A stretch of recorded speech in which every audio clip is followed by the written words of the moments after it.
আসসালামু আলাইকুম।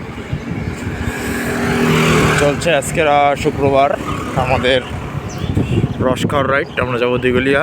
দেখুন কি পরিমাণ কুয়াশা। আমরা প্রায় 30 জন বা তার থেকে হয়তো কম আমরা রস খেতে যাচ্ছি দিঘলিয়া।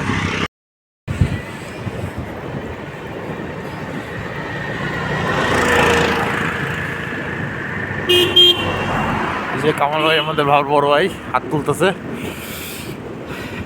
আজকে মনে হয় তাপমাত্রা এখনো পর্যন্ত 15 ডিগ্রি, যেটা বাংলাদেশ হিসেবে এখনো পর্যন্ত মোটামুটি ঠান্ডাই বলা চলে, কারণ আমাদের চালাইতে অনেক কষ্ট হচ্ছে।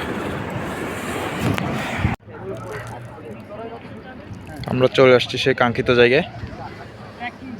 এই হচ্ছে রস আর এই হচ্ছে খাদক, এতগুলা খাদক।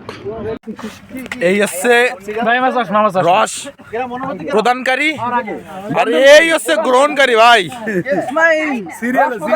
আজকে রাত পার হয়ে যাবে ভাই এই রস দিতে দিতে। আবার তাকায় তাড়াতাড়ি।